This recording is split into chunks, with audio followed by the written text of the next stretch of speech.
नमस्कार। पंथ पड़ाव में आपका स्वागत है।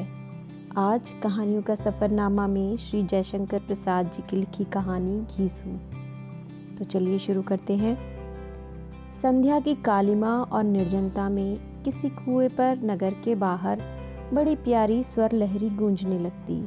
घीसू को गाने का चस्का था, परंतु जब कोई ना सुने वह अपनी बूटी अपने लिए घोंटता और आप ही पीता।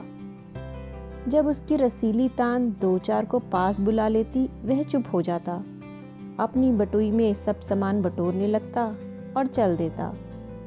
कोई नया कुआं खोजता, कुछ दिन वहां अड्डा जमाता। सब करने पर भी वह 9 बजे नंदू बाबू के कमरे में पहुंच ही जाता। नंदू बाबू का भी वही समय था बीन लेकर बैठने का। घीसू को देखते ही वह कह देते, आ गए घीसू। हाँ बाबू। गहरे बाजों ने बड़ी धूल उड़ाई, साफे का लोच आते आते बिगड़ गया। कहते कहते वह प्रायः अपने जयपुरी गमछे को बड़ी मीठी आंखों से देखता और नंदू बाबू उसके कंधे तक बाल, छोटी छोटी दाढ़ी, बड़ी बड़ी गुलाबी आंखों को स्नेह से देखते। घीसू उनका नित्य दर्शन करने वाला था, उनकी बीन सुनने वाला भक्त था। नंदू बाबू उसे अपने डब्बे में से 2 खिल्ली पान देते हुए कहते, लो इसे जमा लो। क्यों, तुम इसे जमा लेना ही कहते हो ना। वह विनम्र भाव से पान लेता और हंस देता। उसके स्वच्छ मोती से दांत हंसने लगते। घीसू की अवस्था 50 की होगी।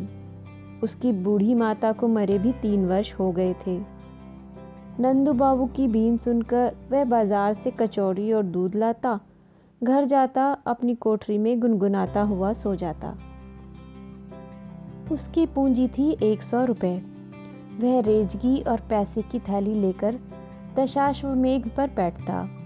1 पैसा रुपया बट्टा लिया करता और उसे 12-14 आने की बचत हो जाती थी।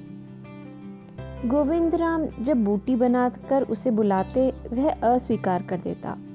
गोविंद राम कहते, बड़ा कंजूस है, सोचता है पिलाना पड़ेगा, इस डर से नहीं पीता।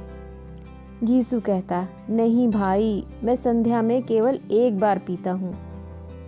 गोविंद राम के घाट पर बिंदो नहाने आती 10 बजे। उसकी उजली धोती में गौराई फूट पड़ती। कभी रेजगी पैसे लेने के लिए वे घीसू के सामने आकर खड़ी हो जाती। उस दिन घीसू को असीम आनंद होता। वह कहती, देखो घिसे पैसे ना देना। वहाँ बिंदो, घिसे पैसे तुम्हारे लिए हैं। क्यों, तुम तो घीसू ही हो, फिर तुम्हारे पैसे क्यों ना घिसे होंगे। कहकर वह मुस्कुरा देती। तो घीसू कहता, बिंदो, इस दुनिया में मुझसे अधिक घिसा ना होगा कोई, इसलिए तो मेरे माता पिता ने घीसू नाम रखा था। बिंदो की हंसी आंखों में लौट आती। वह एक दबी सी सांस लेकर दशाश्वमेध में तरकारी बाजार में चली जाती। बिंदो नित्य रुपया नहीं तुड़ाती, इसलिए घीसू को उसकी बातों के सुनने का आनंद भी किसी किसी दिन न मिलता। तो भी वह एक नशा था जिससे कई दिनों के लिए भरपूर तृप्ति हो जाती। वह मूक मानसिक विनोद था। घीसू नगर के बाहर गोधूली की हरी भरी क्षितिज रेखा में उसके सौंदर्य से रंग भरता, गाता, गुनगुनाता और आनंद लेता। घीसू की जीवन यात्रा का वही संबल था, वही पाथेय था। संध्या की शून्यता, बूटी की गमक, तानों की रसीली गुन्नाहट और नंदू बाबू की बीन, सब बिंदो की आराधना की सामग्री थी। घीसू कल्पना के सुख से सुखी होकर सोया रहता। उसने कभी विचार न किया था कि बिंदो कौन है। किसी तरह उसे इतना विश्वास हो गया था कि वह एक विधवा है, परंतु इससे अधिक जानने की उसे जैसे आवश्यकता नहीं। रात के 8 बजे थे। घीसू बाहरी ओर से लौट रहा था। सावन के मेघ घिरे थे, फूही पड़ रही थी। घीसू गा रहा था, निसी दिन बरसत नैन हमारे। सड़क पर कीचड़ की कमी न थी। वह धीरे धीरे चल रहा था, गाता जाता था। सहसा वह रुका। एक जगह सड़क में पानी इकट्ठा था। छींटों से बचने के लिए वह ठिठक कर किधर से चले सोचने लगा।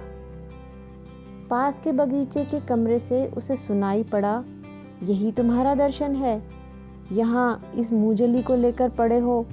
मुझसे दूसरी ओर से कहा गया, तो इसमें क्या हुआ? क्या तुम मेरी ब्याही हुई हो जो मैं तुम्हें इसका जवाब देता फिरूं? इस शब्द में भर्राहट थी, शराबी सी बोली थी। घीसू ने सुना बिंदो कह रही थी, मैं कुछ नहीं हूँ तुम्हारे लिए, तुम्हारे साथ मैंने धर्म बिगाड़ा है, सो इसलिए कि तुम मुझे फटकारते फिरो। मैं इसका गला घोंट दूंगी और तुम्हारा भी। बदमाश। ओहो, मैं बदमाश हूँ? मेरा ही खाती है और मुझसे ही। ठहर तो देखूं किसके साथ आई है तू यहाँ, किसके भरोसे इतना बढ़ चढ़ कर बातें कर रही है। पाजी, लुच्ची, भाग, नहीं तो छुरा भोंक दूंगा। छुरा भोंकेगा? मार डाल हत्यारे। मैं आज अपनी और तेरी जान दूंगी और लूंगी, तुझे भी फांसी पर चढ़वा कर छोड़ूंगी। एक चिल्लाहट और धक्कम धक्का का शब्द हुआ। घीसू से अब न रहा गया। उसने बगल के दरवाजे पर धक्का दिया। खुला हुआ था। भीतर घूम फिरकर पलक मारते मारते घीसू कमरे में जा पहुंचा। बिंदो गिरी हुई थी और एक अधेड़ मनुष्य उसका जूड़ा पकड़े था। घीसू की गुलाबी आंखों से खून बरस रहा था। उसने कहा, हैं, यह औरत है, इसे? मारने वाले ने कहा, तभी तो इसी के साथ आई हो, लो आ गया तुम्हारा यार। बिंदो ने घूमकर देखा, घीसू। वह रो पड़ी। अधेड़ ने कहा, ले चली जा, मौज कर, आज से मुझे अपना मुंह न दिखाना। घीसू ने कहा, भाई तुम विचित्र मनुष्य हो, लो मैं चला जाता हूँ। मैंने तो छुरा भौंकने इत्यादि का चिल्लाने का शब्द सुना, इधर चला आया। मुझे तुम्हारे झगड़े से क्या संबंध? मैं कहाँ ले जाऊंगा भाई, तुम जानो, तुम्हारा काम जाने। लो मैं जाता हूँ। कहकर घीसू जाने लगा। बिंदो ने कहा, ठहरो। घीसू रुक गया। बिंदो चली। घीसू भी पीछे पीछे बगीचे से बाहर निकल आया। सड़क सुनसान थी। दोनों चुपचाप चले। गौदौलिया चौमहानी पर आकर घीसू ने पूछा, अब तो तुम अपने घर चली जाओगी? कहाँ जाऊंगी, अब तुम्हारे घर चलूंगी। घीसू बड़ा असमंजस में पड़ा। उसने कहा, मेरे घर कहाँ? नंदू बाबू की एक कोठरी है, वहीं पड़ा रहता हूँ, तुम्हारे वहाँ रहने की जगह कहाँ? बिंदो ने रो दिया। चादर की छोर से आंसू पोंछती हुई उसने कहा, तो फिर तुमको इस समय वहाँ पहुँचने की क्या पड़ी थी? मैं जैसा होता भुगत लेती। तुमने वहाँ पहुँचकर मेरा सब चौपट कर दिया। मैं कहीं की न रही।